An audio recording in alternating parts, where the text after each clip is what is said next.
На этой неделе случились два события, прошедшие как-то фоном, но очень значимые с точки зрения восприятия войны. Во-первых, совершенно без освещения официальной пропагандой прошла важная дата — 100 дней войны. Причем из публикации «Медузы» мы знаем, что это не самодеятельность, что речь идет о сознательном нежелании привлекать внимание общественности к вопросу о сроках. Во-вторых, теперь есть официальная позиция российского государства по вопросу потерь.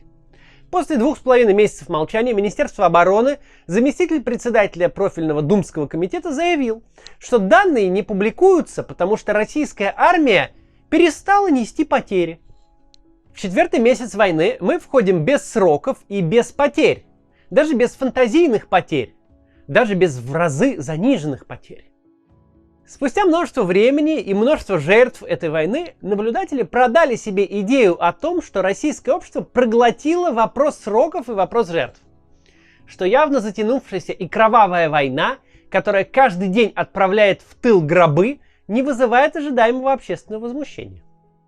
Но по действиям российского руководства хорошо видно, что сами они так не считают, причем не считают по обеим статьям. Первый вопрос, который нужно себе задать: 100 дней войны — это много или мало? Если вести отсчет по всем понятному таймингу по Великой Отечественной войне, то мы сейчас находимся в конце сентября, начале октября 1941 года. Германией уже захвачены все западные республики: Украина, Беларусь, Литва, Латвия и Эстония. Уже разгромлена советская группировка в битве за Смоленск. Уже началась блокада Ленинграда. Немецкие войска уже у Калинина, нынешней Твери, то есть буквально в 150 километрах от Москвы. За то время, что идет нынешняя война, вермахт оккупировал советские территории по площади больше, чем все его предыдущие европейские завоевания вместе взятые. Группа армий «Центр», наступавшая из Беларуси на Москву, прошла больше 1000 километров и находилась на расстоянии буквально пары дней бодрого марша до центра советской столицы. Короткий ответ на вопрос, много ли это 100 дней большой войны. Да, много. Но с точки зрения пропаганды даже не настолько плохи номинальные цифры, насколько плохо всеобщее совершенно ощущение, что это не последние 100 дней, что у этой войны не будет ни конца и ни края, что прошла эпоха прогнозирования. Совершенно бессмысленно даже в верноподданническом экстазе рассуждать о днях и неделях до взятия Киева, Одессы или Харькова. 4-й месяц, 2-я сотня дней войны начинается с сводкой о боях за Северодонецк. Город прекрасный, промышленно значимый, но с населением довоенным в 100 тысяч человек. Явно не такие итоги, не вопрос контроля над Северодонецком планировали подводить в начале лета, развязав войну в конце зимы. Лучше о сроках никому не напоминать, потому что, насколько бы ни была сильна пропаганда, история не знает примеров, когда затянувшиеся бесславные войны имели широкую общественную поддержку. Причем бесславные не в каком-то этическом, а в самом прямом смысле, в смысле отсутствия славных побед. Это было очевидно и раньше. Но сейчас важно то, что сами менеджеры пропаганды в этом не заблуждаются. Что они понимают, уголовные статьи со сроками в 1,5 десятка лет — это очень мощный инструмент. Железная монополия пропаганды в телевизоре тем более. Но некоторые общественные законы непобедимы. Война обязательно будет терять популярность со временем. И нет никакого плана на этот случай, кроме того, чтобы этот случай оттянуть. Еще более значимая история — фактическое засекречивание потерь. С одной стороны, надо признать, что российское руководство действительно нашло довольно эффективный путь сокрытия потерь от общественного мнения.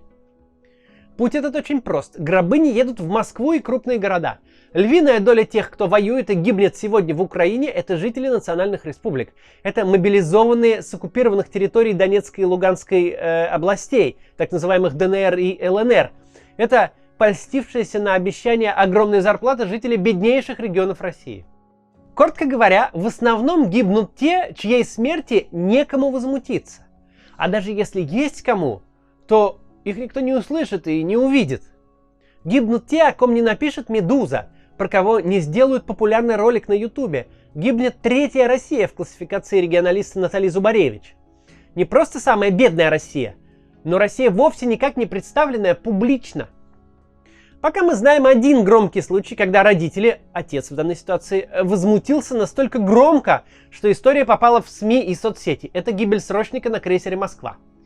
Единственный случай на тысячи погибших за эти 3 месяца. Это совершенно людоедская и человеконенавистническая, но тем не менее эффективная схема. Общество заботит то, о чем оно знает. Если похоронки будут огибать центры общественного внимания, то и вреда от них не будет. Тем не менее, эта схема не может работать бесконечно. Нельзя национальными республиками и теми, кто свою жизнь ценит ниже 300 тысяч рублей, выиграть большую войну. Рано или поздно придется расширить круг вовлеченных, а чтобы это было возможно сделать, над ними не должна висеть все время растущая цифра потерь. Пусть потерь сильно даже заниженных, тем не менее растущая цифра. Конечно, мы имеем дело с очень необычной войной. С войной, которую никогда раньше не видели, причем сразу со многих точек зрения. Это первая большая война двух огромных государств, когда население обоих живет в одном информационном поле. Это первая большая война с таким уровнем информатизации. Это первая большая война, где дроны полноценные и очень важные участники. Можно очень долго через запятую перечислять, чем эта война отличается от всего того, что мы видели раньше. Тем не менее, есть что-то, что не меняется в этом древнем человеческом занятии. С одной стороны, по-прежнему агрессивная война – это удобный способ для диктаторов на некоторое время консолидировать общество. В этот раз все с самого начала пошло не так, как ожидал Путин. Никакого народного восхищения не случилось. Но, тем не менее, массированной пропагандой и жесткими санкциями к недовольным удалось создать искомое ралли вокруг флага. С другой стороны, очень важно закончить войну и принести какой-то значимый трофей до того, как общество ощутит на себе цену войны. Цену в смертях и в уровне жизни. Ни с тем, ни с другим как-то не очень получилось. Война идет очень долго, потери велики, а предъявить совершенно нечего. Ведь мы, те, кто не потребляет государственную пропаганду, не до конца осознаем, насколько в первые дни войны российского зрителя перегрели ожиданиями. Зритель мог по-разному относиться к самому факту войны, но в том, что оккупация Киева – это вопрос дней и часов, а ни в коем случае даже не недель, ему не оставили шанса усомниться.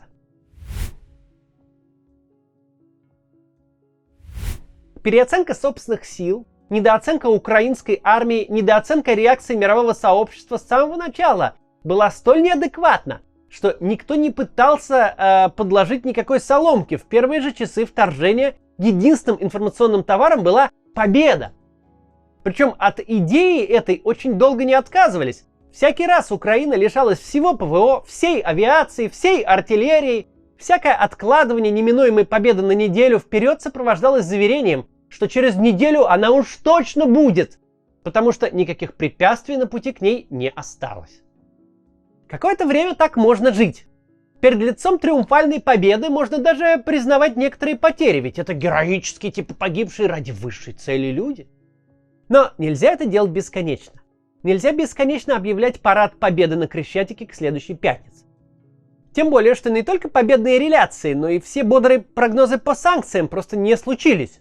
Ушедшие западные компании ушли окончательно и обратно не собираются. Никакая Zara и никакой Макдональдс вновь не открылись. Карточки не заработали. Вслед за первым эшелоном компании постепенно пошел и второй. Развитые страны не просто не снимают существующие санкции, но пакет за пакетом вводят новые. В мае, когда победа не случилась, буквально ко дню победы, последнему из последних дедлайну, мы увидели самое важное изменение, которое в совокупности с официальным отказом от признания потерь раскрывает нам будущее. Война в риторике пропаганды объявлена бессрочной.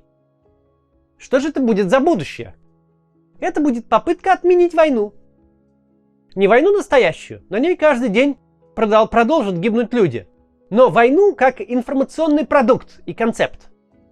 Уже сейчас мы видим признаки этого.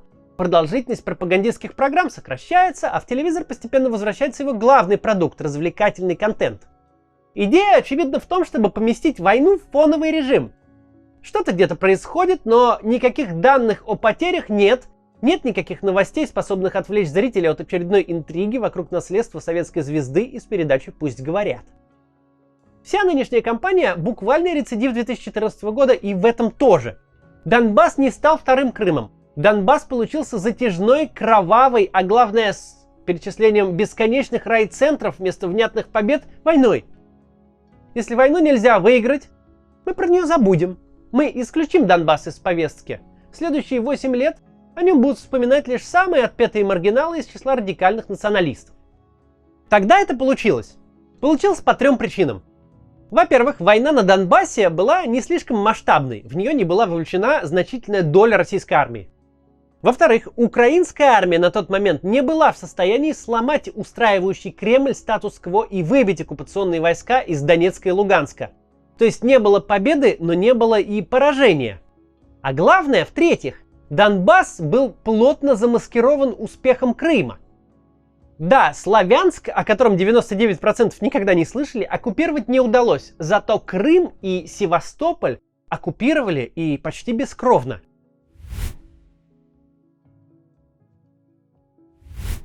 То же самое проделали с коронавирусом.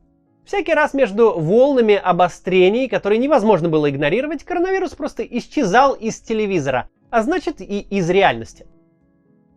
Да, мы находимся в ужасающей ситуации большой европейской войны. Но не стоит забывать, что войну эту большую европейскую развязало не тоталитарное государство, сознательно выстраиваемое под большую войну, но развязала информационная автократия, которая убеждена в способности пропаганды управлять реальностью совершенно до религиозной веры. Вера эта много раз подтверждалась. Телевизор Владимира Путина редко подводил. Именно телевизор сделал Путина тем, кто он есть. Именно телевизором можно начать войну и убедить людей в скорой победе. Но если так можно, то телевизором же можно ее и закончить, просто забыв. Но тут есть существенный нюанс. В ролике, записанном больше года назад во время майского стягивания сил к украинской границе, среди аргументов того, почему Путин не должен бы начинать войну, я называл самый главный. Война — это билет в один конец. Войну нельзя выиграть в телевизоре и нельзя отменить, когда та не оправдала высоких ожиданий. Потому что большая война — это не бомбежка далекой Сирии. Большая война имеет последствия, которые ничем кроме войны не оправдаешь. Реальные последствия в форме настоящих смертей, которые нельзя бесконечно компенсировать за счет национальных республик. Реальные последствия в форме падения уровня жизни, исчезновения товаров, закрытия предприятий. Наконец, реальные последствия в форме поражения. В 2014-2015 годах у Украины не было выбора, кроме как позволить агрессору заморозить войну. Тогда оккупация Крыма и частей Донецкой и Луганской областей и вялотекущие перестрелки были меньшей жертвой, чем полноценные боевые действия. Украина была вынуждена пойти на все унизительные Минские соглашения, которые фиксировали присутствие оккупационных войск на ее территории. Ныне у украинского руководства нет выбора, кроме как выиграть эту войну и выбить оккупантов со своей территории и нанести настоящее военное поражение России. Тот вариант, который бы прямо сейчас устроил Кремль полностью, выключение войны из повестки и фиксация нового статус-кво на новых оккупированных территориях, был бы для Украины единственно возможным 7-8 лет назад и стал совершенно невозможным сегодня. На деле 2014 от 2022 отличается не тем, что российский режим как-то изменился. Он остался собой и действует привычно. Изменилась Украина. Это другая страна, которая совершенно не намерена, а главное, может не позволить Путину пойти самым привычным для него путем. Типа, если нет победы, то будет забвение. Потому что будет не забвение, а поражение. До завтра.